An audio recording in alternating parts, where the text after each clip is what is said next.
Movie recaps में आपका पुनः स्वागत है। आज मैं आपको 2022 की एक हॉरर फिल्म दिखाऊंगा जिसका नाम द सेलर है। बिगाड़ने वाले आगे, सावधान रहें और ध्यान रखें।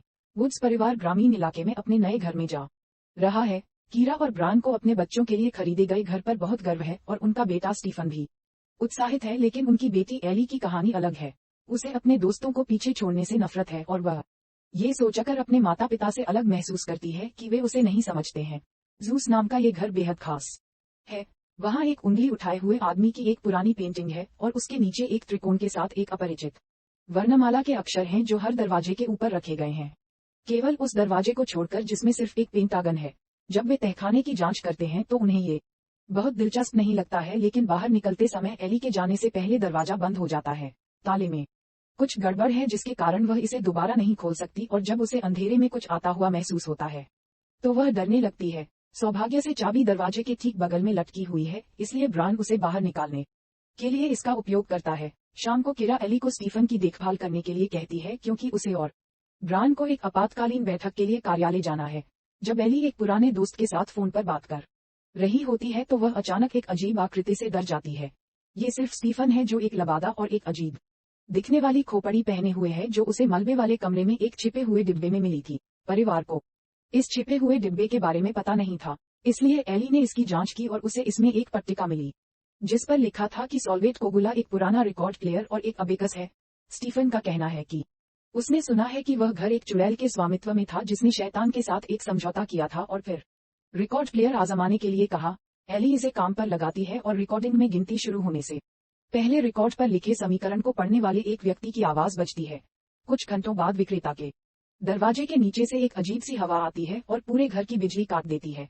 एली मदद के लिए अपनी मां को बुलाती है और कीरा उसे सर्किट ब्रेकर की जांच करने के लिए विक्रेता के पास जाने के लिए कहती है। अंधेरे में ऐसे कमरे में प्रवेश करने से बहुत डर लगता है।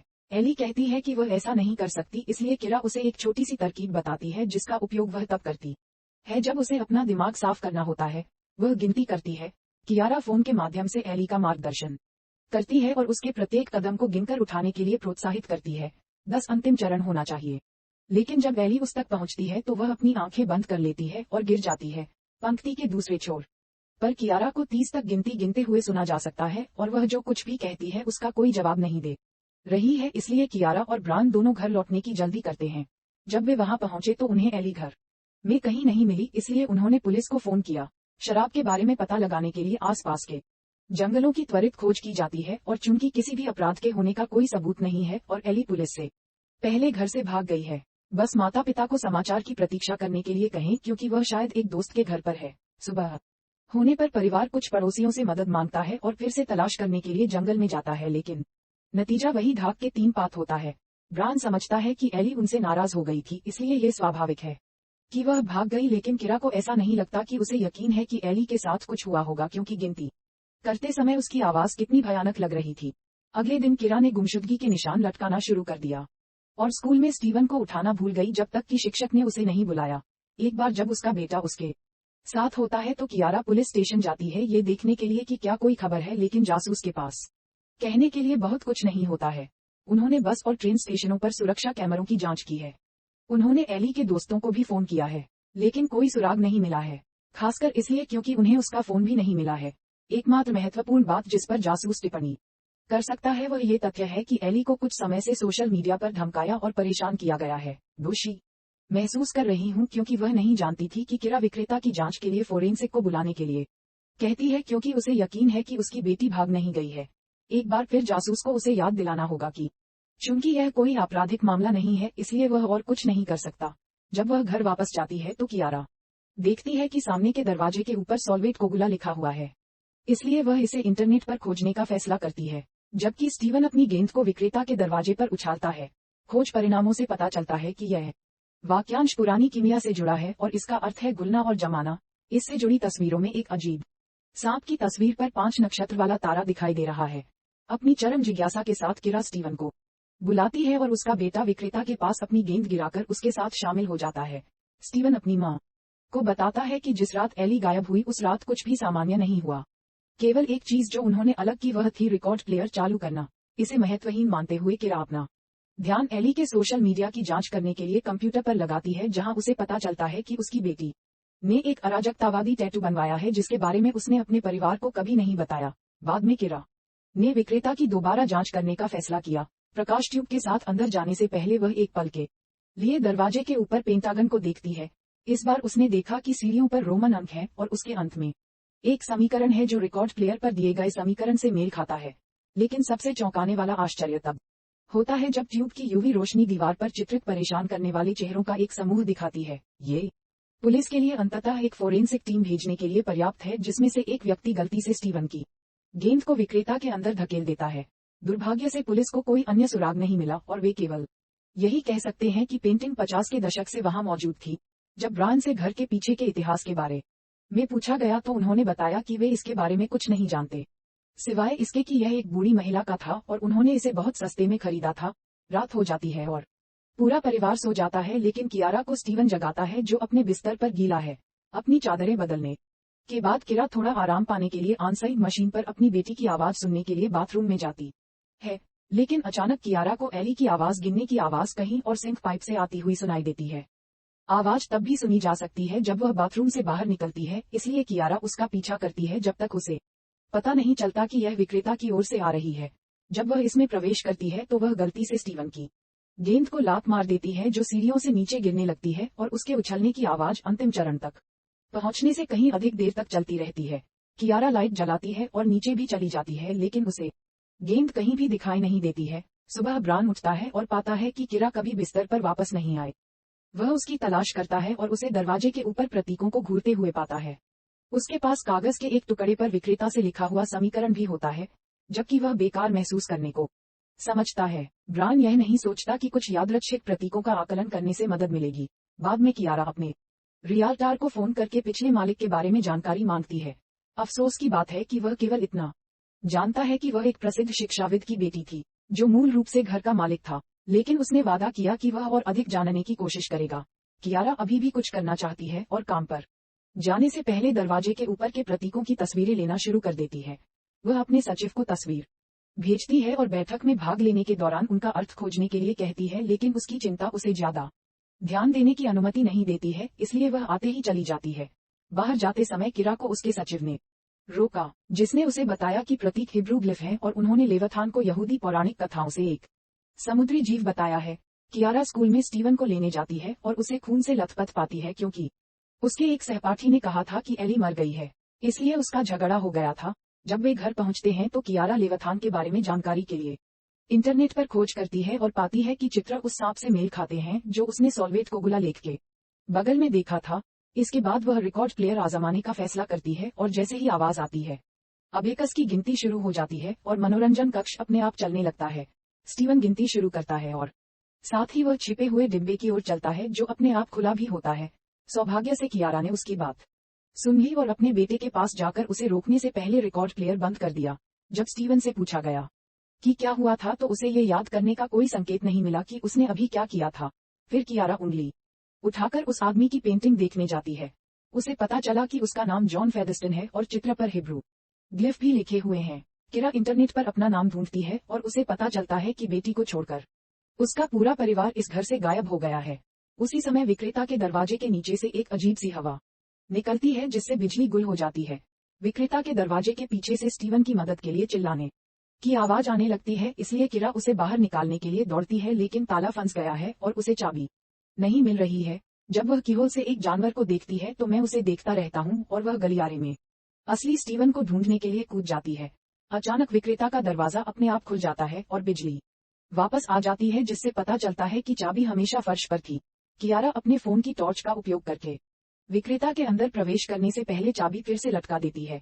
जैसे ही वह अंदर आती है उसके पीछे दरवाजा बंद हो जाता है, इसलिए वह स्टीवन से मदद मांगती है, लेकिन वह चाबी तक पहुंचने के लिए बहुत छोटा है, इसलिए उसे कुर्सी लेनी होगी। इंतजार करते समय किरा फिर से विक्रेता की ओर देखने की कोशिश करती है और गलती से उसका फोन गिर जाता है, जिससे नीचे जो कुछ भी होता है वह जोर जोर से सांस लेने लगता है और करीब आ जाता है।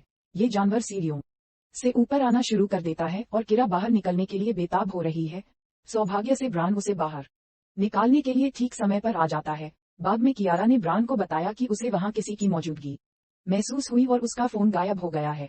वह इस तथ्य पर भी टिप्पणी करती है कि एली की तरह फेदरस्टन परिवार भी लापता हो गया था, लेकिन ब्रायन को लगता है कि वह ऐसी चीजें देख रही है जो वहां नहीं है। उसे शांत करने में मदद करने के लिए ब्रायन उसका फोन ढूंढने के लिए विक्रेता के पास जाता है, लेकिन उसे केवल बालों की एक गेंद मिलती है। अगले दिन किरा डॉक्टर से बात करने के लिए नेशनल कॉलेज ऑफ मैथमेटिक्स जाती है, जिसमें फेदरस्टन विंग है। रेमी फर्नेट एक प्रतिभाशाली गणितज्ञ। किरा उसे विक्रेता से समीकरण के साथ कागज का एक टुकड़ा देती है और जब वह इसे जोर से पढ़ता है तो रोशनी 1 सेकंड के लिए टिमटिमाती है। समीकरण को हल करते समय फर्नेट उसे फेदरस्टन के बारे में और अधिक बताता है। यह उनका कार्यालय हुआ करता था और वह प्रसिद्ध वैज्ञानिक इरविन श्रोडिंगर के सहयोगी थे, जिन्होंने एक बिल्ली को एक बक्से में रखा था और कहा था कि यह मृत और जीवित दोनों है। फेदरस्टन ने श्रोडिंगर के साथ मिलकर तब तक काम किया जब तक कि उनका बेटा बीमार नहीं पड़ गया और वह अकादमिक हलकों से गायब नहीं हो गया। उसके साथ क्या हुआ यह एक रहस्य है और एकमात्र व्यक्ति जो जानता है वह उसकी बेटी रोज है, जिससे किरा ने घर खरीदा था, लेकिन रोज ने कभी इसके बारे में बात नहीं की क्योंकि वह कभी ठीक नहीं हुई। फर्नेट एक ग्राफिक बनाने में कामयाब होता है जो समीकरण का प्रतिनिधित्व करता है और सोचता है कि यह अन्य आयामों का प्रतिनिधित्व करता है, लेकिन ये पहले देखी गई किसी भी चीज से अधिक जटिल है। उसे इस पर काम करने के लिए समय की आवश्यकता होगी, इसलिए वह परिणामों के साथ कियारा को बुलाने का वादा करता है। कुछ समय बाद किरा एक नया सेल फोन लेकर घर आती है। जैसे ही वह इसे चालू करती है, उसे फर्नेट का फोन आता है, जो कहता है कि वह कुछ समय से उसे कॉल करने की कोशिश कर रहा है और एक अजीब सी आवाज उठती रही। केवल गिनती के साथ जवाब देता रहा। फिर उन्होंने बताया कि उन्होंने समीकरण के बारे में एक सहकर्मी से बात की थी और उनका मानना है कि यह 12वीं शताब्दी में कीमियागरों द्वारा बनाई गई गणित की एक शाखा से संबंधित है। ऐसा लगता है कि यह किसी प्रकार का अधूरा अनुक्रम या अधूरा मंत्र है और यह निश्चित रूप से अन्य आयामों से संबंधित है। इस सहकर्मी को पहले भी बेल्जियम के एक घर में इसी तरह के समीकरण का सामना करना पड़ा था, जहां परिवार भी हवा में गायब हो गया था। स्टीफन को मनोरंजन कक्ष में अकेला छोड़कर ब्रायन किरा की जांच करने आता है, जहां अबेकस फिर से अपने आप हिलना शुरू कर देता है। किरा ब्रायन को वह जानकारी दिखाती है जो उसने एकत्र की थी। लेवाथान रसातल का सांप है और घर को जालुस कहा जाता है, जो समय से पहले के शून्य के लिए ग्रीक है, जिसे रसातल के रूप में भी जाना जाता है। एक बार फिर ब्रायन को लगता है कि वह सजावट के बारे में बहुत ज्यादा पढ़ रही है, इसलिए उसे भुलाने के लिए वह समीकरण पट्टिका को नष्ट करने की कोशिश करता है। हालांकि हथौड़ा बिना कोई सेंध लगाए केवल उछलता है। उसी क्षण स्टीफन में रिकॉर्ड प्लेयर बजना शुरू हो जाता है। वह छिपे हुए डिब्बे की ओर बढ़ता है, जहां उसे पीली दिखने वाली एली मिलती है, जो अपने चेहरे पर खुदे हुए ग्लिफ दिखाते हुए गिनती जारी रखती है। स्टीफन मदद के लिए चिल्लाता है, लेकिन जब उसके माता पिता वहां पहुंचते हैं तो रिकॉर्ड प्लेयर 10 पर अटक जाता है और एली अपना फोन छोड़कर चली जाती है। अगले दिन किरा को उसके रियाल्टार से फोन आता है कि वह फेदरस्टोन की बेटी को कहां ढूंढ सकती है। किरा एक नर्सिंग होम में जाती है, जहां उसे चैपल के अंदर व्हीलचेयर पर एक बुजुर्ग गुलाब मिलता है और उसकी नर्स उसे चेतावनी देती है कि वह आजकल ज्यादा बात नहीं करती है। किसी भी तरह कोशिश करने का फैसला करते हुए कियारा रोज को एली के बारे में बताती है और उससे मदद मांगती है। एक पल की चुप्पी के बाद रोज ने लेवाथान लिखा, लेकिन बताया कि यह उसका नाम नहीं है। यह नर्क के 7 राजकुमारों में से एक है और उसके पिता उसके भाई की बीमारी को ठीक करने के लिए उसे इस दुनिया में लाए थे। अनुष्ठान केवल तहखाने में नहीं होता, ये पूरे घर में होता है। वापस जाते समय किरा नेट के लिए कॉल करने की कोशिश करती है, लेकिन लाइन में केवल स्टैटिक और वॉइस काउंटिंग होती है। इस बीच ब्रायन ने त्रिकोणों को पेंटागन के साथ जोड़कर एक 5 नक्षत्र वाला तारा बनाने पर अपना खुद का कुछ शोध करना शुरू कर दिया है। इसके चारों ओर ग्लिफ वाला ये सितारा नर्क के द्वारपाल दानव बेफोमेट का प्रतिनिधित्व करता है। इसकी तस्वीर में उसे पेंटिंग पर फेदरस्टोन के समान हाथ का चिन्ह बनाते हुए दिखाया गया है और उसकी भुजाएं कहती हैं कि कोगुला को भी हल करें। जब कियारा आती है और यह सब देखती है तो उसे एहसास होता है कि रोज सही कह रही है कि पूरा घर उसके इर्द गिर्द डिजाइन किया गया है। कीरा ने यह समझाने के लिए रिकॉर्ड प्लेयर चालू किया कि समीकरण संभवतः उसी समय गेट खोलता है जब स्टीवन अपने ड्रोन पर नियंत्रण खो देता है और प्रत्येक चरण को गिनते हुए तहखाने में उसका पीछा करता है।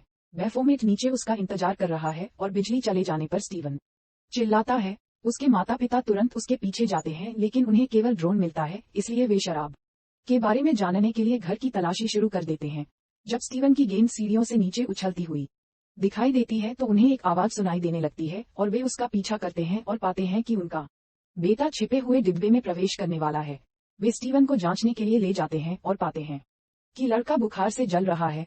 जब ब्रायन पानी लाने जाता है तो कियारा स्टीवन की शर्ट उतारने की कोशिश करती है और उसे उसकी छाती पर एक निशान खुदा हुआ दिखता है।